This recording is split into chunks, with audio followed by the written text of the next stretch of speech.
എല്ലാവർക്കും നമസ്കാരം. 10th physics ക്ലാസ്സിലേക്ക് സ്വാഗതം. നമ്മുടെ 7th ചാപ്റ്ററായ മെക്കാനിക്കൽ അഡ്വാൻറ്റേജ് ഇൻ ആക്ഷൻ ഈ ഒരു ചാപ്റ്ററിലെ പ്രധാനപ്പെട്ട കുറച്ച് എക്സാം ബേസ്ഡ് ആയിട്ടുള്ള ക്വസ്റ്റ്യൻസുകളാണ് ചെയ്യാൻ പോകുന്നത്. അപ്പോൾ ഈ ഒരു ചാപ്റ്റർ നമുക്കറിയാം മുൻ വർഷങ്ങളൊന്നും ഇല്ലാത്ത ചാപ്റ്ററാണ്. അതുകൊണ്ട് നല്ലോണം പഠിക്കുക. ഏത് തരത്തിലുള്ള ക്വസ്റ്റ്യൻസുകളൊക്കെ ചോദിക്കാൻ ചാൻസ് ഉണ്ട്. അപ്പം മാക്സിമം കിട്ടുന്ന ക്വസ്റ്റ്യൻസ് ഒക്കെ പ്രാക്ടീസ് ചെയ്ത് പഠിക്കുക കേട്ടോ. അപ്പോൾ നമുക്ക് ആദ്യത്തെ ക്വസ്റ്റ്യൻ നോക്കാം. ഫസ്റ്റ് ക്വസ്റ്റ്യൻ എന്താണ്? A wheel and an axle system is used to lift a load of 500 kilogram. If the radius of the wheel is 0.8 meter and the radius of the axle is 0.2 meter, what is the force required to lift the load? അതായത് ഒരു അച്ചും ചക്രവും ഉപയോഗിച്ച് 500 kilogram ആണ് കേട്ടോ ഭാരം ഉയർത്തുകയാണ് ചെയ്യുന്നത്. അപ്പം ചക്രത്തിൻ്റെ ആരെന്ന് പറഞ്ഞാൽ 0.8 മീറ്ററും അച്ചിൻ്റെ ആരെന്ന് പറഞ്ഞാൽ 0.2 മീറ്ററും ആണെങ്കിൽ ഭാരം ഉയർത്താൻ ആവശ്യമായ ബലം എത്രയാണെന്നാണ് ചോദിച്ചിരിക്കുന്നത്. അത് എഫേർട്ടാണ് നമുക്കവിടെ കണ്ടുപിടിക്കേണ്ടത് അല്ലേ. അപ്പോൾ ആദ്യമേ നമുക്ക് തന്നിരിക്കുന്ന കാര്യങ്ങളൊക്കെ എടുത്തെഴുതാം കേട്ടോ. ലോഡ് എന്ന് പറഞ്ഞാൽ എത്രയാണ്? 500 കിലോഗ്രാം അല്ലേ. ലോഡ് 500 കിലോഗ്രാം ആണ് തന്നിട്ടുണ്ട്. പിന്നെന്താണ്? റേഡിയസ് ഇല്ലേ. റേഡിയസ് എന്തിനാണ്? ചക്രത്തിൻ്റെ റേഡിയസ് എന്ന് വെച്ചാൽ 0.8 മീറ്റർ എന്ന് തന്നിട്ടുണ്ട്. അതുപോലെ തന്നെ അച്ച് ഇല്ലേ, അച്ചിൻ്റെ സ്മോൾ ആർ ആണ്. അപ്പോൾ അത് 0.2 മീറ്റർ ആണ് തന്നിട്ടുണ്ട് ഇല്ലേ. നമുക്ക് എന്താണ് കണ്ടുപിടിക്കേണ്ടത്? എഫേർട്ടാണ് അവിടെ കണ്ടുപിടിക്കേണ്ടത്. മനസ്സിലായല്ലോ. അപ്പോൾ ഇതാ നോക്കിയേ, നമ്മൾ വീൽ ആൻഡ് ആക്സിലിൻ്റെ കേസിൽ മെക്കാനിക്കൽ അഡ്വാൻറ്റേജ് എന്ന് പറയുന്നത് നമുക്കറിയാം എന്താണ്? ലോഡ് ബൈ എഫേർട്ടാണ് mechanical advantage. That also is equal to capital R by small R ആണെന്നറിയാം അല്ല. അപ്പോൾ നമുക്കിവിടെ കിട്ടുമല്ലോ 0.8 ഡിവൈഡ് ബൈ 0.2 എന്ന് വരും. അതായത് എത്ര വരും? 4 വരും ഇല്ലേ. മെക്കാനിക്കൽ അഡ്വാൻറ്റേജ് 4 ആണ് വരുന്നത്. നമുക്ക് എഫേർട്ട് ആണല്ലോ കണ്ടുപിടിക്കണം. അപ്പം മെക്കാനിക്കൽ അഡ്വാൻറ്റേജ് 4 കിട്ടി. നിങ്ങൾക്ക് മെക്കാനിക്കൽ അഡ്വാൻറ്റേജ് ഇക്വേഷൻ ഏതാണ്? ലോഡ് ബൈ എഫേർട്ടാണെന്നറിയാം അല്ല. അപ്പോൾ എഫേർട്ട് കണ്ടുപിടിക്കാൻ effort is equal to load by mechanical advantage കാണുക. ലോഡ് 500 അല്ലേ. 500 കിലോഗ്രാമിലാണ് തന്നിരിക്കുന്നത് കേട്ടോ. 500 കിലോഗ്രാം ആണ്. ഡിവൈഡ് ബൈ ഇത് എത്ര വരും? 4 എന്ന് വരും അല്ലേ. മെക്കാനിക്കൽ അഡ്വാൻറ്റേജ് 4 എന്നാണ് വരുന്നത്. അപ്പോൾ 500 ഡിവൈഡ് ബൈ 4 എന്ന് പറയുമ്പോൾ എത്രയാണ്? 125 കേട്ടോ. 125 കിലോഗ്രാം എന്നാണ് വരുന്നത്. നമ്മളതിനെ ഫോഴ്സ് അല്ലേ, എഫേർട്ട് അല്ലേ. അപ്പം നമ്മളതിനെ എന്താണ് നമ്മൾ ന്യൂട്ടണിലേക്ക് കൺവേർട്ട് ചെയ്യുന്നുണ്ട്. അപ്പം 125 ഇൻറ്റു 9.8 കൊണ്ട് കേട്ടോ. അല്ലെങ്കിൽ 10 കൊണ്ട് ചെയ്താലും മതി. പറഞ്ഞിട്ടുണ്ടെന്നുണ്ടെങ്കിൽ 10 കൊണ്ട് ചെയ്യുക, അല്ലാന്നുണ്ടെങ്കിൽ 9.8 കൊണ്ട് ചെയ്യുക. അപ്പോൾ എത്ര കിട്ടും answer? That is equal to 1225 കിട്ടും കേട്ടോ. 1225 ന്യൂട്ടൺ എഫേർട്ടാണ് അവിടെ എടുത്തത്. അതായത് ബലം, ഭാരം ഉയർത്താൻ ആവശ്യമായിട്ട് ബലം എത്രയെന്നല്ലേ ചോദിച്ചത്. ബലത്തിൻ്റെ യൂണിറ്റ് ന്യൂട്ടൺ ആയതുകൊണ്ട് നമ്മൾ ന്യൂട്ടണിലേക്ക് എഴുതി 1225 ന്യൂട്ടൺ. മനസ്സിലായല്ലോ. ആൻസർ കൊടുത്തിട്ടുണ്ട് കേട്ടോ. ഡീറ്റെയിൽ ആയിട്ട് കൊടുത്തിട്ടുണ്ട്. നോക്കി മനസ്സിലാക്കി എഴുതിയെടുക്കുക. നെക്സ്റ്റ് ക്വസ്റ്റ്യൻ നോക്കുക. Second one. A force of 100 Newton is required to push a load up an inclined plane of length 5 meter and height 3 meter. Calculate the mechanical advantage of the inclined plane. അതായത് 5 metre നീളവും 3 metre ഉയരമുള്ള ഒരു ചെരുവുതലത്തിലൂടെ ഒരു ഭാരം തള്ളി നീക്കാൻ 100 newton ബലം ആവശ്യമാണ്. ഈ ചെരുവുതലത്തിൻ്റെ യാന്ത്രിക ലാഭം മെക്കാനിക്കൽ അഡ്വാൻറ്റേജ് ആണ് കണ്ടുപിടിക്കേണ്ടത്. അപ്പം ഇൻക്ലൈൻഡ് പ്ലെയിൻ ആണ്. ഇൻക്ലൈൻഡ് പ്ലെയിൻ്റെ കേസിലെ മെക്കാനിക്കൽ അഡ്വാൻറ്റേജിൻ്റെ ഇക്വേഷൻ എങ്ങനെയാണ് വരുന്നത്? M A is equal to load by എഫേർട്ടാണ്. That also is equal to L by H നമുക്കറിയാം. എൽ എന്ന് പറഞ്ഞാൽ എന്താണ് ഉദ്ദേശിക്കുന്നത്? നമുക്ക് ചെരുവുനിലത്തിൻ്റെ നീളം അല്ലേ. ഇത് ചെരുവുനിലത്തിൻ്റെ നീളമാണ്, മറ്റേത് ചെരുവുനിലത്തിൻ്റെ ഉയരമാണ്. തന്നിട്ടുള്ള കാര്യങ്ങളൊക്കെ എടുത്തെഴുതുക കേട്ടോ. ആദ്യം അതാ എഫേർട്ട് ഇവിടെ തന്നിട്ടുണ്ട്. എഫേർട്ട് എന്ന് പറഞ്ഞാൽ എത്രയാണ്? 100 അല്ലേ. 100 ന്യൂട്ടൺ എന്ന് തന്നിട്ടുണ്ട്. അതുപോലെ തന്നെ ഇൻക്ലൈൻഡ് പ്ലെയിൻ്റെ ലെങ്ത് എന്ന് പറഞ്ഞിരിക്കുന്നത് അല്ലേ. ചെറുതലത്തിൻ്റെ നീളം ഇവിടെ തന്നിട്ടുണ്ട്. എൽ 5 മീറ്റർ എന്ന് തന്നിട്ടുണ്ട്. മറ്റേത് എച്ച് എന്ന് പറഞ്ഞിരിക്കുന്നത് 3 മീറ്ററാന്ന് തന്നിട്ടുണ്ട്. മെക്കാനിക്കൽ അഡ്വാൻറ്റേജ് കണ്ടുപിടിച്ചാൽ മതിയല്ലോ. അപ്പോൾ ഡയറക്റ്റ് ആയിട്ട് നമുക്ക് ഇക്വേഷനിലേക്ക് തന്നെ അപ്ലൈ ചെയ്യാമല്ലോ. Mechanical advantage is equal to 5/3 ഇല്ലേ. 5/3 എന്ന് വരും. ദാറ്റ് ഈസ് ഈക്വൽ ടു എങ്ങനെയാണ്? എൽ ബൈ എച്ച് അല്ലേ. അപ്പോൾ 5/3 എന്ന് വരും. ദാറ്റ് ഈസ് 1.67 എന്ന് വരും ആൻസർ. ആൻസർ ഇതാ കൊടുത്തിട്ടുണ്ട് കേട്ടോ. മലയാളം മീഡിയത്തിലെ കുട്ടികളൊക്കെ ഇക്വേഷനൊക്കെ എഴുതി തന്നെ ചെയ്യണം കേട്ടോ. ദെൻ അടുത്ത ക്വസ്റ്റ്യൻ നോക്കുക. Third one. The image shows A nail being pulled out using A nail puller. ഒരു നെയിൽ പുള്ളർ ഉപയോഗിച്ച് നെയിൽ ഊരിയെടുക്കുന്ന ചിത്രമാണ് കൊടുത്തിരിക്കുന്നത്. Which type of liver is nail puller? Nail puller ഏത് തരത്തിലുള്ള ലിവറാണ്? വൈ. ഏത് തരത്തിലുള്ളതാണ്? നമുക്ക് നോക്കുക അല്ലേ. ഇതാണ് ലോഡ് എന്ന് പറഞ്ഞിരിക്കുന്നത്. ഈ ഒരു പോയിന്റ് ഏതാണ്? ഫൽക്രമായിട്ട് വരും ഇല്ല. ഇവിടെയാണ് എഫേർട്ട് വരുന്നത്. അപ്പോൾ ഇത് ഏത് തരത്തിലുള്ള ലിവറാണ്? ഫസ്റ്റ് ഓർഡർ ലിവറാണ് അല്ലേ. First order ലിവറാണ്. വൈ എന്ന് ചോദിച്ചിട്ടുണ്ട്. എന്ത് പറയാം? ഫൽക്രം ഈസ് ഇൻ ബിറ്റ്വീൻ ഇല്ലേ. ഫൽക്രം ഇല്ലേ. ഫൽക്രം അങ്ങ് എഴുതണം കേട്ടോ. ഫൽക്രം ഈസ് ബിറ്റ്വീൻ എവിടെയാണ്? Load and effort. ലോഡിൻ്റെയും എഫേർട്ടിൻ്റെയും ഇടയിലായിട്ടാണ് ഫൽക്രം വരുന്നത്. അതുകൊണ്ട് എന്താണ്? ഇതൊരു ഫസ്റ്റ് ഓർഡർ ലിവറാണ്. ഓക്കെ ആണല്ലോ. ഇനി അടുത്ത എന്താണ്? A force of 50 newton had to be applied to pull out of the nail. If the mechanical advantage of the nail puller is 5, what was a force experienced by the nail? അതായത് ആണി ഇളക്കുന്നതിനായിട്ട് 50 newton ബലം പ്രയോഗിക്കേണ്ടി വന്നു. അതായത് ഇവിടെ കൊടുത്ത effort എന്ന് പറഞ്ഞിരിക്കുന്നത് എത്രയാണ്? 50 ന്യൂട്ടൺ എന്ന് പറഞ്ഞിട്ടുണ്ട്. നെയിൽ പുള്ളറിൻ്റെ യാന്ത്രിക ലാഭം 5, അതായത് മെക്കാനിക്കൽ അഡ്വാൻറ്റേജ് എന്ന് പറഞ്ഞിരിക്കുന്നത് 5 ആണെന്നും പറഞ്ഞിട്ടുണ്ട്. അപ്പോൾ അങ്ങനെയാവുകയാണെങ്കിൽ ആണിയിൽ അനുഭവപ്പെട്ട ബലം എത്രയാണെന്നാണ് ചോദിച്ചത്. What was a force experienced by the nail experience ചെയ്ത ഫോഴ്സ്, അതായത് എന്താണ് ഇവിടെ വരുന്നത്? ലോഡായിട്ട് വരുമില്ലേ? ലോഡാണ് അവിടെയായിട്ട് വരുന്നത്. നമുക്കറിയാം ഇക്വേഷൻ എന്താണ്? മെക്കാനിക്കൽ അഡ്വാൻറ്റേജ് എന്ന് പറഞ്ഞാൽ നമുക്കറിയാം ലോഡ് ബൈ എഫേർട്ട് ആണ് മെക്കാനിക്കൽ അഡ്വാൻറ്റേജ്. അതിലെ ലോഡാണ് നമുക്ക് കണ്ടുപിടിക്കേണ്ടത് അല്ലേ? അതാ നോക്കുക, load is equal to mechanical advantage into effort. Then ഇവിടെ നോക്കുക, മെക്കാനിക്കൽ അഡ്വാൻറ്റേജ് എത്രയാണ്? 5 ആണ് വന്നത്. എഫേർട്ട് എന്ന് പറഞ്ഞിരിക്കുന്നത് 15 വന്നു. അപ്പോൾ എത്ര വരും? ദാറ്റ് ഈസ് ഈക്വൽ ടു 250 അല്ലേ? 250 ന്യൂട്ടൺ. മനസ്സിലായല്ലോ? അപ്പോൾ അവിടെ അനുഭവപ്പെട്ട ആണിയിൽ അനുഭവപ്പെട്ട ബലം ഇല്ലേ? ഈ ആണിയിലേക്കൊരു ബലം വരുന്നുണ്ട്. ലോഡ് എന്ന് പറഞ്ഞിരിക്കുന്നത് എന്താണ്? ഈ ബലം തന്നെയാണ് ഉദ്ദേശിക്കുന്നത്. അപ്പോൾ എത്ര വന്നു? 250 ന്യൂട്ടൺ എന്ന് വന്നു. ആൻസർ കൊടുത്തിട്ടുണ്ട്. ഫസ്റ്റ് ഓർഡർ ലിവർ ആണ്. അതിൻ്റെ റീസൺ എന്താണ് കേട്ടോ? പറഞ്ഞത് കേട്ടോ, fulcrum in between. Fulcrum is between അല്ലേ? ഫൽക്രം ഈസ് ബിറ്റ്വീൻ എവിടെയാണ്?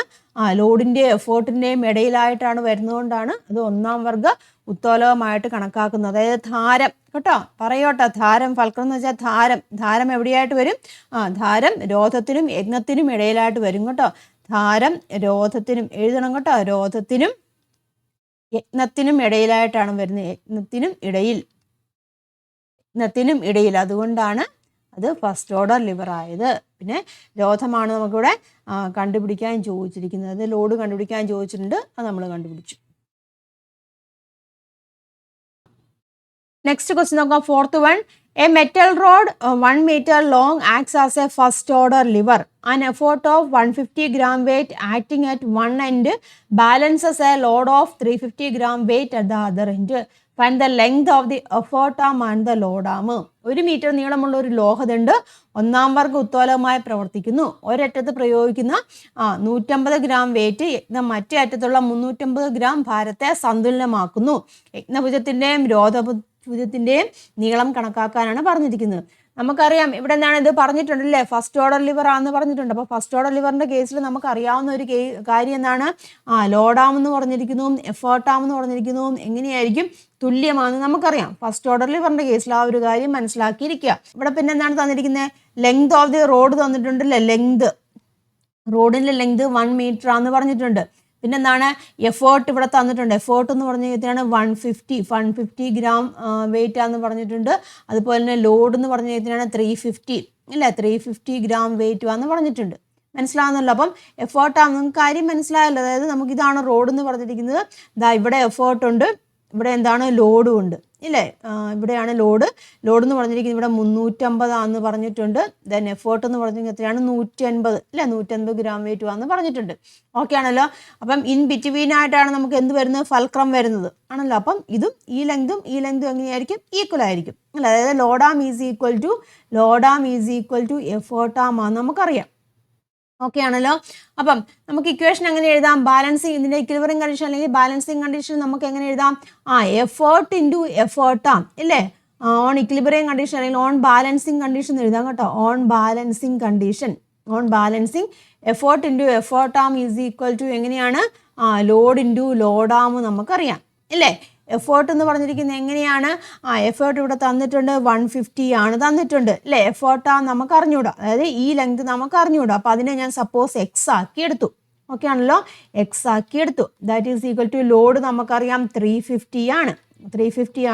ഇനി ലോഡാം എന്ന് പറഞ്ഞിരിക്കുന്നത് ഇത് എത്രയാണ്? ഇത് നമുക്ക് അറിഞ്ഞൂടാ. അപ്പോൾ ഇത് എക്സ് ആക്കി എടുത്തു. ഇത് ടോട്ടൽ ലെങ്ത് എത്രയാണ്? ടോട്ടൽ ലെങ്ത് 100 അല്ലേ? 100 അല്ലേ വരുന്നു? അപ്പം ഇതെന്തായിട്ട് വരും? ഇത്ര എന്ന് പറഞ്ഞിരിക്കുന്നത് അത് 100 - x ആയിട്ട് വരുമല്ലേ അല്ലേ? അപ്പം ലോഡാം എന്ന് പറഞ്ഞാൽ നമുക്ക് എങ്ങനെ എഴുതാം? 100 - x ആക്കി എടുക്കാം. ഓക്കെ ആണല്ലോ? ഇത് നമുക്കിനി ഇക്വേറ്റ് ചെയ്യാമല്ലോ. നമുക്കിവിടെ എഴുതാം 150 × x ഈസ് ഈക്വൽ ടു ഇത് എത്ര വരും? 35 3 0 കൂടെ വരും ഇല്ല? 35,000 എന്ന് വരും. -350x എന്ന് വരും. ഓക്കെ ആണല്ലോ? ഇത് ഇങ്ങോട്ട് മൾട്ടിപ്ലൈ ചെയ്തെന്നേ ഉള്ളൂ. ഇത് അതിനെ ഇങ്ങോട്ട് കൊണ്ടുവരും. അപ്പം 150x plus 350x is equal to 35,000 എന്ന് വരും. ഇതിനോട് ആഡ് ചെയ്യുക 150 + 350 ആഡ് ചെയ്യുമ്പോൾ എത്ര വരും 500 എന്ന് വരും അല്ലേ 500 x = 35,000 എന്ന് വരും ദെൻ x = എത്ര വരും 35,000 / 500 മനസ്സിലായല്ലോ ക്യാൻസൽ ചെയ്യാം ഇതെല്ലാം ക്യാൻസൽ ആയപ്പോൾ ഇതും കൂടെ പറ്റുമല്ലോ അപ്പോൾ എത്ര വരും 70 വരും അല്ലേ 70 എന്ന് വരും അതായത് എക്സ് ആണ് നമുക്കിവിടെ 70 എന്ന് കിട്ടിയത് മനസ്സിലാവുന്നുണ്ടോ ഇത് എക്സ് ആണ് ഇവിടെ ഞാൻ ഇങ്ങോട്ട് എഴുതുവാണ് എക്സ് എന്ന് പറഞ്ഞിരിക്കുന്നത് എന്താണ് എഫേർട്ട് ആം ആണ് അല്ലേ എക്സ് അല്ലെങ്കിൽ എഫേർട്ട് ആം ആണ് നമുക്കിവിടെ എന്ത് കിട്ടിയത് 70 എന്ന് കിട്ടിയത് 70 സെന്റിമീറ്റർ നമുക്ക് കിട്ടി അല്ലേ അതായത് എഫേർട്ട് ആം 70 സെന്റിമീറ്റർ നിന്ന് കിട്ടി നമുക്ക് ലോഡ് ആം കണ്ടുപിടിക്കാമല്ലോ ലോഡ് ആം എന്ന് വെച്ചാൽ 100 - x എന്നല്ലേ പറഞ്ഞിരിക്കുന്നത് അപ്പം എക്സ് നമുക്ക് എത്രയാണ് 70 എന്ന് കിട്ടി അപ്പോൾ 100 - 70 ദാറ്റ് ഈസ് ഈക്വൽ ടു എത്രയാണ് 30 ഇല്ലേ 30 സെന്റിമീറ്റർ എന്ന് വരും അതായത് ലോഡ് ആം എത്രയാണ് വന്ന് 30 സെന്റിമീറ്റർ എഫേർട്ട് ആം എന്ന് പറഞ്ഞാൽ എത്ര വന്നു 70 സെന്റിമീറ്റർ എന്ന് വന്നു ആൻസർ മനസ്സിലായല്ലോ എഫേർട്ട് ആമും ലോഡ് ആമും കണ്ടുപിടിക്കാനാണ് ചോദിച്ചത് അപ്പോൾ എഫേർട്ട് ആം എന്ന് പറഞ്ഞിരിക്കുന്നത് 70 സെന്റിമീറ്റർ എന്ന് വന്നു ലോഡ് ആം എന്ന് പറഞ്ഞാൽ എത്രയാണ് 30 സെന്റിമീറ്റർ എന്നും വന്നു മനസ്സിലായല്ലോ അപ്പോൾ ഇങ്ങനെയാണ് കേട്ടോ ഡീറ്റെയിൽ ആയിട്ട് ചെയ്യുന്നത് അപ്പോൾ ഇതാ ആൻസർ ഇവിടെ കൊടുത്തിട്ടുണ്ട് കേട്ടോ എല്ലാം കഴിഞ്ഞിട്ട് ഷോർട്ടായിട്ട് ആൻസർ ഇവിടെ കൊടുത്തിട്ടുണ്ട് മനസ്സിലാക്കിയിരിക്കുക അതായത് ഇതാണ് നമ്മുടെ ബേസിക് ആയിട്ടുള്ള കാര്യം effort into effort arm is equal to load into load arm ആണ് ഏതിൻ്റെ കേസിൽ ഫസ്റ്റ് ഓർഡർ ലിവറിൻ്റെ കേസിൻ്റെ ബാലൻസിങ് കണ്ടീഷൻ അത് കൃത്യമായിട്ട് മനസ്സിലാക്കിയിരിക്കുക ഇനി അടുത്ത ക്വസ്റ്റ്യൻ നോക്കുക explain how you can prove that a screw is similar to an inclined plane ഒരു സ്ക്രൂ ഒരു ചെരുവുതലത്തിന് സമാനമാണെന്ന് എങ്ങനെ തെളിയിക്കാമെന്ന് വിശദീകരിക്കാനാണ് പറഞ്ഞിരിക്കുന്നത് ടെക്സ്റ്റ് ബുക്കിൽ കൊടുത്തിട്ടുണ്ട് നമ്മളൊരു പേപ്പർ എടുത്തിട്ട് ഒരു റൈറ്റ് ആംഗിൾ ഷേപ്പിൽ കട്ട് ചെയ്യുക കേട്ടോ പറഞ്ഞിട്ടുള്ള കാര്യമാണ് ഒരു പേപ്പർ എടുക്കുക എന്നിട്ട് നമ്മൾ റൈറ്റ് ആംഗിൾ ഷേപ്പിൽ കട്ട് ചെയ്യുക എന്നിട്ട് തന്നെ സ്ലോപ്പിംഗ് സൈഡ് എങ്ങനെയാണ് നമ്മൾ കളർ ചെയ്യാൻ പറഞ്ഞിട്ടുണ്ട് എന്നിട്ട് ഒരു പെൻസിലിലേക്ക് ചുറ്റാൻ പറഞ്ഞിട്ടുണ്ടല്ലേ എന്നിട്ട് എന്താണ് അത് നിവർത്തി കഴിയുമ്പോൾ നമുക്ക് ആ ഒരു പോർഷൻ ഇല്ല നിവർത്തി കഴിയുമ്പോൾ ആ ഒരു പോർഷനെ നമുക്ക് കളർ ചെയ്ത പോർഷൻ എന്താണ് സ്ക്രൂവിന് സമാനമാണെന്ന് നമുക്ക് മനസ്സിലാക്കാം അല്ലെങ്കിൽ നമുക്കറിയാം ഇല്ല അത് കളർ ചെയ്ത് പെൻസിലിന് മുകളിലായിട്ട് ആ വലയത്തിൽ കാണുന്ന നിറമുള്ള രേഖകൾ എങ്ങനെയാണ് ഒരു സ്ക്രൂ പോലെയാണ് കാണപ്പെടുന്നത് അതുകൊണ്ടൊരു സ്ക്രൂ ഒരു ചെരുവുതലമാണെന്ന് നമുക്ക് പ്രൂവ് ചെയ്യാൻ സാധിക്കും അല്ലെങ്കിൽ പറയാൻ സാധിക്കും ടെക്സ്റ്റ് ബുക്കിലുണ്ട് കേട്ടോ ആ പോയിന്റുകൾ എഴുതുക ഞാനിവിടെ കൊടുത്തിട്ടുണ്ട് എന്താണെന്ന് നോക്കിയേ cut a paper in a shape of a right triangle അതായത് മട്ടത്രികോണത്തിൻ്റെ ആകൃതിയിൽ പേപ്പർ വെട്ടിയെടുക്കുക colour the sloping edge to see an inclined plane കേട്ടോ ചെരിഞ്ഞ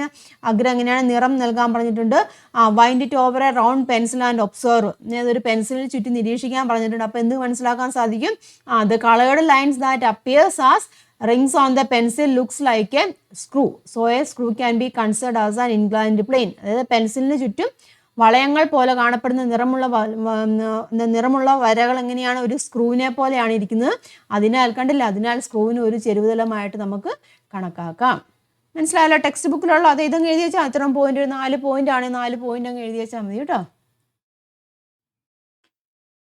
നെക്സ്റ്റ് ക്വസ്റ്റ്യൻ നോക്കുക Screw jacks are used to lift objects easily. 30 cm length of a threader region of the screw contains 15 screw threads. The length of each thread is 10 cm. What is mean by pitch of the screw? എന്താണ് pitch of the screw എന്ന് ചോദിച്ചിട്ടുണ്ട് അപ്പോൾ calculate mechanical advantage of the screw Jack എന്ന് ചോദിച്ചിട്ടുണ്ട് അതായത് screw ജാക്കുകൾ വസ്തുക്കളെ എളുപ്പത്തിൽ ഉയർത്തുന്നതാണ് നമുക്കറിയാം ഇല്ലേ സ്ക്രൂവിലെ 30 സെന്റിമീറ്റർ നീളത്തിൽ 15 പിരിയുണ്ട് ആ സ്ക്രൂവിന്റെ നീളം എന്ന് വെച്ചാൽ 30 സെന്റിമീറ്റർ ആണ് അതിൽ 15 പിരികളുണ്ടെന്നും പറഞ്ഞിട്ടുണ്ട് അപ്പം ഓരോ പിരിയുടെയും നീളം എന്ന് പറഞ്ഞിരിക്കുന്നത് 10 സെന്റിമീറ്റർ ആണെന്നും പറഞ്ഞിട്ടുണ്ട് അപ്പൊ പിരീഡ് എന്ന് അർത്ഥമാക്കുന്ന അല്ലെങ്കിൽ പിച്ച് എന്ന് അർത്ഥമാക്കുന്ന എന്താണ് നമുക്കറിയാം distance between two consecutive threads എന്ന് നമുക്കറിയാം അതാണ് പിച്ച് എന്ന് പറയുന്നത് ക്ലിയർ ആയല്ലോ അപ്പം മെക്കാനിക്കൽ അഡ്വാൻറ്റേജ് ആണ് നമുക്ക് ഇവിടെ കണ്ടുപിടിക്കേണ്ടത് അപ്പം മെക്കാനിക്കൽ അഡ്വാൻറ്റേജ് കണ്ടുപിടിക്കണമെങ്കിൽ നമുക്ക് എന്താണ് പിച്ച് എത്രയാണെന്ന് കണ്ടുപിടിക്കണം ഇല്ലേ മെക്കാനിക്കൽ അഡ്വാൻറ്റേജ് ഇക്വേഷൻ എന്താണ് പറഞ്ഞിരിക്കുന്നത് ലെങ്ത് ഓഫ് വൺ ത്രെഡ് ഇല്ലേ L/H എന്നാണ് H എന്ന് വെച്ചാൽ പിച്ചാണ് ഇല്ലേ അതാണ് മെക്കാനിക്കൽ അഡ്വാൻറ്റേജ് അപ്പം നമുക്ക് പിച്ച് കണ്ടുപിടിക്കണം പിച്ചിനെ നമ്മൾ H വെച്ചിട്ടാണ് റെപ്രസെൻറ്റ് ചെയ്യുന്നത് പിച്ച് എന്ന് പറയുമ്പോൾ എന്താണ് ടോട്ടൽ അതിനൊരു ഇക്വേഷൻ പറയുകയാണെന്നുണ്ടെങ്കിൽ ടോട്ടൽ ത്രെഡഡ് എന്ന് പറയാം കേട്ടോ ടോട്ടൽ ത്രെഡഡ് ലെങ്ത് മൊത്തത്തിലുള്ള നീളം ഉണ്ടല്ലോ അതേ divide by number of threads കേട്ടോ അതാണ് പിച്ച് നമ്പർ ഓഫ് ത്രെഡ്സ് ഇതാണ് പിച്ച് കാണാനുള്ള ഇക്വേഷൻ അപ്പം എത്രയാണ് ത്രെഡഡ് ലെങ്ത് എന്ന് പറഞ്ഞാൽ 30 ആണ് നമ്പർ ഓഫ് ത്രെഡ് എത്രയാണ് പിരികൾ എത്രയാണ് 15 എണ്ണമാണ് അപ്പം പിച്ച് എന്ന് പറഞ്ഞിട്ടുണ്ടെങ്കിൽ എത്ര വന്നു 2 എന്ന് വന്നു മനസ്സിലായല്ലോ അപ്പം മെക്കാനിക്കൽ അഡ്വാൻറ്റേജ് എന്ന് പറയുമ്പോൾ എങ്ങനെയാണ് L/H എന്ന് വരും L ഇവിടെ തന്നിട്ടുണ്ട് അല്ലേ L എന്ന് പറഞ്ഞിരിക്കുന്നത് എത്രയാണ് L 10 സെന്റിമീറ്റർ തന്നിട്ടുണ്ട് അതായത് ലെങ്ത് ഓഫ് ഈച്ച് ത്രെഡ് എന്ന് വെച്ചാൽ 10 സെന്റിമീറ്റർ ആണ് that is 10 divide by pitch 2 ആണ് വരുന്നത് ആൻസർ എത്രയാണ് 5 എന്നും വരും മെക്കാനിക്കൽ അഡ്വാൻറ്റേജ് 5 ആണ് വരുന്നത് മനസ്സിലായല്ലോ, അവിടെ എഴുതിയിട്ടുണ്ട് കേട്ടോ. Pitch is the distance between two consecutive threads. സ്ക്രൂവിന്റെ സമീപസ്ഥങ്ങളായ പിരികൾക്കിടയിലെ അകലമാണ് പിരീഡ എന്ന് പറഞ്ഞിരിക്കുന്നത്. പിരീഡ അല്ലെങ്കിൽ പിച്ച് കേട്ടോ, എച്ച് നമ്മൾ കണ്ടുപിടിക്കേണ്ടതായിട്ടുണ്ട്. അതിന്റെ ഇക്വേഷൻ എന്ന് പറഞ്ഞിരിക്കുന്നത് ടോട്ടൽ ലെങ്ത് അല്ലെങ്കിൽ ടോട്ടൽ ത്രെഡഡ് ലെങ്ത്, ആ പിരിയുടെ നീളം divide by number of threads, എത്ര പിരികളുണ്ടെന്ന്, അതാണ് പിച്ച് എന്ന് ഉദ്ദേശിക്കുന്നത്. അത് നമ്മൾ കണ്ടുപിടിച്ചു. മെക്കാനിക്കൽ അഡ്വാൻറ്റേജും കണ്ടുപിടിച്ചു. അടുത്ത ക്വസ്റ്റ്യൻ നോക്കുക. Choose a correct statement associated with wheel and axle mechanism. Wheel and axle മെക്കാനിസവുമായിട്ട് ബന്ധപ്പെട്ട സ്റ്റേറ്റ്മെന്റ് ആണ്, കറക്റ്റ് കണ്ടുപിടിക്കാനാണ് പറഞ്ഞിരിക്കുന്നത് കേട്ടോ. മെക്കാനിക്കൽ അഡ്വാൻറ്റേജ് ഗ്രേറ്റർ ദാൻ 1, യാന്ത്രിക ലാഭം 1-ൽ കൂടുതലാണ് അല്ലേ, അത് കറക്റ്റ് ആയിട്ട് സ്റ്റേറ്റ്മെന്റ് ആണ്. വീൽ ആൻഡ് ആക്സിലിനെ സംബന്ധിച്ചോളം മെക്കാനിക്കൽ അഡ്വാൻറ്റേജ് ഗ്രേറ്റർ ദാൻ 1 ആണ്. ഇനി എന്താണ്, the work done by the effort and the work done by the load are equal. യത്നം ചെയ്യുന്ന പ്രവൃത്തിയും രോധം ചെയ്യുന്ന പ്രവൃത്തിയും എങ്ങനെയാണ്, തുല്യമാണ്. അതും കറക്റ്റായ സ്റ്റേറ്റ്മെന്റ് ആണ്. The effort arm is shorter than the load arm, അത് തെറ്റാണ് കേട്ടോ.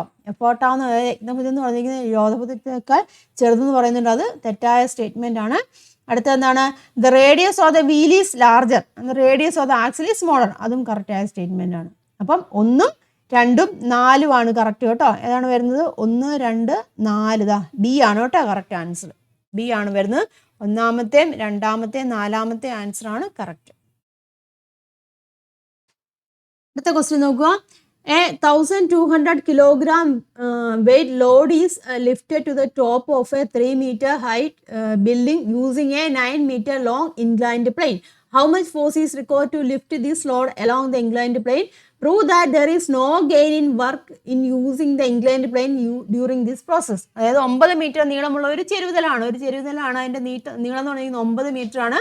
അതിലേക്ക് നമ്മൾ എത്രയാണ്, 1200 കിലോഗ്രാം കേട്ടോ വെയിറ്റ്, ഭാരം, 3 മീറ്റർ ഉയരമുള്ള കെട്ടിടം, അതിൻ്റെ ഹൈറ്റ് എന്ന് പറഞ്ഞിരിക്കുന്നത് 3 മീറ്റർ ആണ്, അങ്ങോട്ട് ഉയർത്തുവാണ് ചെയ്യുന്നത്. അപ്പം ഇത്രയും ഭാരം ഉയർത്താൻ ചെരുവുതലത്തിലൂടെ പ്രയോഗിക്കേണ്ടി വരുന്ന ബലം എത്രയാണെന്നാണ് ചോദിക്കുന്നത്. ചെരുവുതലത്തിലൂടെ പ്രയോഗിക്കേണ്ടി വരുന്ന ബലമാണ്, അതായത് ഇൻക്ലൈൻഡ് പ്ലെയിൻ ഉണ്ടല്ലോ, ഇൻക്ലൈൻഡ് പ്ലെയിനിലൂടെ പ്രയോഗിക്കേണ്ടി വരുന്ന ബലം എത്രയാണെന്നാണ് ചോദിച്ചിരിക്കുന്നത്. മനസ്സിലാവുന്നല്ലോ. അപ്പം നമുക്കറിയാം മെക്കാനിക്കൽ അഡ്വാൻറ്റേജ് എന്ന് പറഞ്ഞാൽ, ചെരുവുതലത്തിൻ്റെ കേസിൽ മെക്കാനിക്കൽ അഡ്വാൻറ്റേജ് എന്ന് പറഞ്ഞാൽ എന്താണ്, നീളം ഇൻക്ലൈൻഡ് പ്ലെയിൻ്റെ ലെങ്ത് ഡിവൈഡ് ബൈ അതിൻ്റെ ഉയരം കണ്ടാച്ചാൽ മതി. അപ്പോൾ തന്നിരിക്കുന്ന കാര്യങ്ങൾ എന്തൊക്കെയാണ്, ലോഡ് തന്നിട്ടുണ്ടല്ലോ. ലോഡ് എന്ന് പറഞ്ഞിരിക്കുന്നത് 1200 കിലോഗ്രാം വെയിറ്റ് ആണ്. ഞാനതിനെ ന്യൂട്ടണിലേക്ക് അങ്ങ് കൺവേർട്ട് ചെയ്യാം കേട്ടോ. നമുക്കിവിടെ ബലമെല്ലാം കണ്ടുപിടിക്കാനുള്ളൂ. അപ്പോൾ ന്യൂട്ടണിലേക്ക് ഇവിടെ ആദ്യമേ തന്നെ കൺവേർട്ട് ചെയ്യാം. 1200 × 10 കേട്ടോ. 9.82 ചെയ്താലും മതി. ഞാനിപ്പോൾ ജസ്റ്റ് 10 കാൽക്കുലേഷനൊക്കെ എളുപ്പമാകാൻ വേണ്ടി 10 വെച്ചങ്ങ് ചെയ്യുവാണ് കേട്ടോ. അപ്പം എത്ര വരും, 12,000 ന്യൂട്ടൺ ലോഡ് കേട്ടോ. അങ്ങനെ വന്നു. പിന്നെന്താണ്, ഹൈറ്റ് തന്നിട്ടുണ്ടല്ലേ, എച്ച് എന്ന് പറഞ്ഞിരിക്കുന്നത് 3 മീറ്റർ ആണെന്ന് പറഞ്ഞിട്ടുണ്ട്. പിന്നെ എൽ എന്ന് പറഞ്ഞിരിക്കുന്നത് 9 മീറ്റർ ആണെന്ന് പറഞ്ഞിട്ടുണ്ട്. അപ്പോൾ മെക്കാനിക്കൽ അഡ്വാൻറ്റേജ് എത്ര വരും, mechanical advantage load by effort ആണ് ജനറൽ ഇക്വേഷൻ. ഇൻക്ലൈൻഡ് പ്ലെയിൻ്റെ കേസിൽ എങ്ങനെയാണ്, L/H എന്ന് വരും. അപ്പം L 9 ആണ്, H 3 ആണ്. മെക്കാനിക്കൽ അഡ്വാൻറ്റേജ് ഇവിടെ എത്രയാണ് വരുന്നത്, 3 എന്നും വന്നു. മനസ്സിലായല്ലോ. ഇനി ഇത്രയും ഭാരം ഉയർത്താൻ ചെരുവുതലത്തിലൂടെ പ്രയോഗിക്കുന്നത് ബലം എത്രയാണെന്ന് ചോദിച്ചിട്ടുണ്ട്. അപ്പം മെക്കാനിക്കൽ അഡ്വാൻറ്റേജ് നമുക്കിവിടെ ഓൾറെഡി കിട്ടിയിട്ടുണ്ട് ഇല്ലേ. അതായത് മെക്കാനിക്കൽ അഡ്വാൻറ്റേജ് എന്ന് വെച്ചാൽ ലോഡ് ബൈ എഫേർട്ടാണ് നമുക്കറിയാം. അപ്പം എന്തുമാത്രം എഫേർട്ട് അവിടെ പ്രയോഗിച്ചിട്ടുണ്ടെന്ന് നമുക്ക് കണ്ടുപിടിക്കേണ്ടതായിട്ടുണ്ട് ഇല്ലേ. അപ്പം നമുക്ക് എങ്ങനെയാണ് മെക്കാനിക്കൽ അഡ്വാൻറ്റേജ് തന്നിട്ടുണ്ട്. അപ്പം എഫേർട്ട് എന്ന് പറഞ്ഞിരിക്കുന്നത് എങ്ങനെയായിട്ട് വരും, ലോഡ് ബൈ മെക്കാനിക്കൽ അഡ്വാൻറ്റേജ് എന്ന് വരും. ലോഡ് എത്രയാണ്, 12,000 നമുക്കറിയാം. മെക്കാനിക്കൽ അഡ്വാൻറ്റേജ് 3 എന്നും വന്നു. അപ്പോൾ എത്ര വരും, 4,000 ഇല്ലേ, 4,000 ന്യൂട്ടൺ അല്ലേ. അത്രയും ബലമാണ് അവിടെ പ്രയോഗിക്കേണ്ടി വന്നത്. അപ്പോൾ അവിടെ കൊടുത്ത എഫേർട്ട് എത്രയാണ്, 4,000 ന്യൂട്ടൺ ആണ് അവിടെ കൊടുത്ത എഫേർട്ട് എന്ന് പറഞ്ഞിരിക്കുന്നത്. മനസ്സിലായല്ലോ. അപ്പോൾ ആദ്യത്തെ നമ്മൾ കേസ് കിട്ടി, ആദ്യത്തെ എ പാർട്ട് കേട്ടോ. എ പാർട്ടിൻ്റെ ആൻസർ അവിടെ കിട്ടി. ഇനി ഈ പ്രവർത്തനത്തിൽ ചെരുവുതലം ഉപയോഗിക്കുന്നതുകൊണ്ട് പ്രവൃത്തിയിൽ ലാഭം ഉണ്ടാകുന്നില്ല എന്ന് തെളിയിക്കാനാണ് പറഞ്ഞിരിക്കുന്നത്. അപ്പം ഇതാണ് പറഞ്ഞിരിക്കുന്നത്, ചെരുവുതലം ഇവിടെ ഉപയോഗിക്കുന്നുണ്ട്. ചെരുവുതലം ഉപയോഗിക്കുമ്പോൾ അതാണ് ലാഭം ഉണ്ടാകുന്നില്ല എന്ന് തെളിയിക്കാനാണ് ചെയ്യുന്നത്. അതെങ്ങനെയാണ് കണ്ടുപിടിക്കേണ്ടത്, നമുക്ക് നോക്കാം കേട്ടോ. ചെരുവുതലം ഉപയോഗിക്കുമ്പോൾ നമുക്ക് അവിടെ ചെയ്യുന്ന വർക്ക് കേട്ടോ. ചെരുവുതലം ഇൻക്ലൈൻഡ് പ്ലെയിൻ്റെ കേസിൽ ഞാൻ ഇവിടെ എഴുതുവാണ് ഇൻക്ലൈൻഡ് പ്ലെയിൻ കേട്ടോ. ഇൻക്ലൈൻഡ് പ്ലെയിൻ അവിടെ ഉപയോഗിക്കുമ്പോൾ ഉള്ള പ്രവൃത്തി എന്ന് വെച്ചാൽ വർക്കിൻ്റെ ഇക്വേഷൻ ഏതാണ്, ഫോഴ്സ് ഇൻറ്റു ഡിസ്പ്ലേസ്മെൻ്റ് ആണല്ലോ. അപ്പോൾ ഇവിടുത്തെ ഫോഴ്സ് എത്രയാണ്, ഇൻക്ലൈൻഡ് പ്ലെയിൻ ഉപയോഗിക്കുക നമ്മളിവിടുത്തെ ഫോഴ്സ്, അതായത് എഫോർട്ട് എത്രയാണ്, 4,000 അല്ലേ, 4,000 ആണ്. ദെൻ അവിടുത്തെ ഡിസ്പ്ലേസ്മെന്റ് എന്ന് വെച്ചാൽ 9 ആണല്ലോ, ഇൻക്ലൈൻഡ് പ്ലെയിൻ്റെ കേസ് 9 ആണ് വരുന്നത്. അപ്പോൾ എത്ര വരും, ദാറ്റ് ഈസ് ഈക്വൽ ടു 36,000 എന്ന് വരും. അവിടുത്തെ വർക്ക് എന്ന് പറഞ്ഞു കഴിഞ്ഞാൽ 36,000 ജൂൾ എന്ന് വരും. എവിടെ നിന്നാണ്, ഇൻക്ലൈൻഡ് പ്ലെയിൻ ഉപയോഗിച്ചപ്പോൾ. ഇനി ഇൻക്ലൈൻഡ് പ്ലെയിൻ ഉപയോഗിക്കാൻ നമ്മൾ ഡയറക്റ്റ് ആയിട്ട് അങ്ങ് പൊക്കുക കേട്ടോ. ഇൻക്ലൈൻഡ് പ്ലെയിൻ ഉപയോഗിക്കാതെ ഡയറക്റ്റ് ആയിട്ട് ഡി എന്ന് എഴുതുവാണേ. ഡയറക്റ്റ് ആയിട്ട് ഉപയോഗിക്കുമ്പോൾ അവിടുത്തെ ലോഡ് എന്തോരാണ്, ഫോഴ്സ് അല്ലേ, ഫോഴ്സ് ഇൻറ്റു ഡിസ്പ്ലേസ്മെൻറ്റ് തന്നെയാണ് ലോഡ് എന്ന് പറഞ്ഞിരിക്കുന്നത്. അല്ലെങ്കിൽ ഫോഴ്സ് എത്രയാണ്, 12,000 വരും അല്ലേ, 12,000 ആണ് വരുന്നത്. അവിടുത്തെ ഡിസ്പ്ലേസ്മെൻറ്റ് ഈ ഹൈറ്റ് ആണ്, അത് 3 വരും. അപ്പോൾ എത്ര വരും, 36,000 അല്ലേ, 36,000 ജൂളും തന്നെയാണ് വരുന്നത്. അപ്പോൾ എന്താണ്, ഇൻക്ലൈൻഡ് പ്ലെയിൻ ഉപയോഗിക്കുമ്പോൾ അവിടെ നിന്നാണ് ഈ പ്രവൃത്തിയുടെ ലാഭം ഉണ്ടാകുന്നുണ്ടോ, ഇല്ല. മനസ്സിലാകുന്നില്ല. അപ്പം ഇവിടെ ചെരുവുതല ഉപയോഗിക്കുന്നതുകൊണ്ട് ഇവിടെ പ്രത്യേകിച്ച് വർക്കിൽ അവിടെ ലാഭമൊന്നും ഉണ്ടാകുന്നില്ല. നമ്മൾ കൊടുക്കുന്ന എഫേർട്ടിൽ അവിടെ ലാഭം ഉണ്ടാകുന്നുണ്ട്. എഫേർട്ട് 4,000 ന്യൂട്ടൺ കൊടുത്ത് വെച്ചാൽ മതി ഇല്ലേ. മറ്റേ ആണെങ്കിൽ ഡയറക്റ്റ് ആണെങ്കിൽ 12,000 ന്യൂട്ടൺ നമ്മൾ കൊടുക്കേണ്ടി വരും. എഫേർട്ടിൽ അവിടെ വ്യത്യാസം ഉണ്ടാകുന്നുണ്ട്, പക്ഷേ ചെയ്യുന്ന പ്രവൃത്തിയിൽ എങ്ങനെയാണ് അവിടെ ലാഭം ഉണ്ടാകുന്നില്ല. മനസ്സിലായല്ലോ. അപ്പം ഇതിങ്ങനെ സെപ്പറേറ്റ് ആയിട്ട് എഴുതണം കേട്ടോ. അവിടെ കൊടുത്തിട്ടുണ്ട് കേട്ടോ. ഇതിപ്പം ഈ ഒരു സെക്ഷനിൽ ചെയ്തിരിക്കുന്നത് ഇത് ആദ്യത്തെ കേസാണ് ചെയ്തിരിക്കുന്നത് കേട്ടോ. നമ്മൾ ആദ്യമേ കണ്ടില്ലായിരുന്നു എഫേർട്ട് കണ്ടുപിടിച്ചത്. അത് മറ്റേ രീതിയിൽ തന്നെ ചെയ്താലും മതി. നമ്മൾ ചെയ്ത രീതി ഉണ്ടല്ലോ, നമ്മൾ ചെയ്ത രീതി മെക്കാനിക്കൽ അഡ്വാൻറ്റേജ് വെച്ചിട്ടാണ് അതാണ് ഇവിടെ 400 ന്യൂട്ടൺ കിട്ടിയിരിക്കുന്നത്. അത് ഈ രീതിയിൽ ചെയ്യുക. പിന്നെ എന്താണെന്ന് നോക്കിയാൽ ലിഫ്റ്റഡ് ഡയറക്റ്റ്ലി കേട്ടോ. ഇതാണ് ബി പാർട്ട് കേട്ടോ. ലിഫ്റ്റഡ് ഡയറക്റ്റ്ലി, ഡയറക്റ്റ് ആയിട്ട് ലിഫ്റ്റ് ചെയ്യുകയാണെന്നുണ്ടെങ്കിൽ ഫോഴ്സ് ഇൻറ്റു ഡിസ്പ്ലേസ്മെൻറ്റ് എന്ന് വെച്ചാൽ അവിടുത്തെ വർക്ക് ഇത്രയായിട്ട് വരും. ഇൻക്ലൈൻഡ് പ്ലെയിനിൽ കൂടി ആവുകയാണെന്നുണ്ടെങ്കിൽ അവിടുത്തെ എഫേർട്ട് 4,000 ആയതുകൊണ്ട് ദെൻ 4,000 ഇൻറ്റു അത് വരും, സെയിം വാല്യൂ തന്നെ വരും. അപ്പം ചെരുവുതല ഉപയോഗിക്കുമ്പോഴും അതുപോലെ നേരിട്ട് ഉപയോഗിക്കുമ്പോഴും എങ്ങനെയാണ് പ്രവൃത്തിയിൽ അവിടെ ലാഭമൊന്നും ഉണ്ടാവുന്നില്ല. മനസ്സിലാവുന്നില്ല പറഞ്ഞത്. അപ്പം അത് ആ രീതിയിൽ തന്നെ എഴുതുക കേട്ടോ. ഇങ്ങനെ അപ്പം നമുക്കിവിടെ എന്ത് എഴുതാം, സോ ഇൻ ബോത്ത് കേസ് അല്ലേ, രണ്ട് കേസിലും so in both case work is same ഇല്ലേ. വർക്ക് എന്ന് പറഞ്ഞിരിക്കുന്നത് സെയിം ആണ്, വർക്ക് ഇവിടെ ഒരുപോലെയാണ്. അതുകൊണ്ട് എന്താണ്, ചെറുതല ഉപയോഗിക്കുന്നതിന് വഴി പ്രവൃത്തിയിൽ ലാഭമില്ല എന്ന് നമുക്ക് പ്രൂവ് ചെയ്യാം ഇല്ല. അല്ലെങ്കിൽ ഹെൻസ് പ്രൂവ്ഡ് എന്ന് പറയാം അല്ലേ. ഹെൻസ് പ്രൂവ്ഡ് എന്ന് എഴുതി വെച്ചാൽ മതി. ക്വസ്റ്റ്യൻ ഇവിടെ കൊടുത്തിട്ടുണ്ടല്ലോ, അതുകൊണ്ട് നമുക്ക് പ്രൂവ് ചെയ്തു. ചെറുതല ഉപയോഗിക്കുന്നുണ്ട്, വർക്കിലവിടെ ലാഭമൊന്നും ഉണ്ടാകുന്നില്ല, നമ്മൾ പ്രൂവ് ചെയ്തു. മനസ്സിലായല്ലോ. അപ്പോൾ അത് അത്രയും കുറച്ച് ക്വസ്റ്റ്യൻസുകളാണ് ഡിസ്കസ് ചെയ്ത് കേട്ടോ. അതൊക്കെ ഇമ്പോർട്ടൻ്റ് ആണ്, നിങ്ങൾ പഠിച്ചോളൂ. ഒന്നും സ്കിപ്പ് ചെയ്യാതെ ഈ ഒരു ചാപ്റ്ററിലെ ക്വസ്റ്റ്യൻസുകൾ എവിടെ കണ്ടാലും അതൊന്നും സ്കിപ്പ് ചെയ്യാതെ തന്നെ നിങ്ങൾ പഠിക്കുക കേട്ടോ. എഴുതിയെടുക്കുക, കൃത്യമായിട്ട് മനസ്സിലാക്കി പഠിക്കുക. ഏത് തരത്തിലാണ് ക്വസ്റ്റ്യൻ ചോദിക്കുന്നത് നമുക്ക് അറിഞ്ഞില്ല, പ്രീവിയസ് ഇയർ ക്വസ്റ്റ്യൻസ് ഒന്നും നമുക്കില്ല. അപ്പം കിട്ടാവുന്ന മാക്സിമം ഈ ഒരു ചാപ്റ്ററിലെ ക്വസ്റ്റ്യൻസ് ഒക്കെ നിങ്ങൾ ചെയ്ത് തന്നെ പഠിക്കുക കേട്ടോ. അപ്പോൾ ഈ ഒരു വീഡിയോയിൽ പറഞ്ഞിരിക്കുന്ന എല്ലാ ക്വസ്റ്റ്യനും ആൻസേഴ്സും എല്ലാം ക്ലിയർ ആയി കാണുമെന്ന് ഞാൻ വിചാരിക്കുന്നു. അപ്പോൾ നമുക്ക് ഇതുപോലെയുള്ള മറ്റു വീഡിയോ ആയിട്ട് വീണ്ടും കാണാം. എല്ലാവരും നല്ലോണം പഠിക്കുക, റിവൈസ് ചെയ്ത് പഠിക്കുക, എഴുതി തന്നെ പഠിക്കുക കേട്ടോ. നമുക്ക് മറ്റൊരു വീഡിയോയിലൂടെ വീണ്ടും കാണാം. എല്ലാവർക്കും നന്ദി, നമസ്കാരം. Thank you.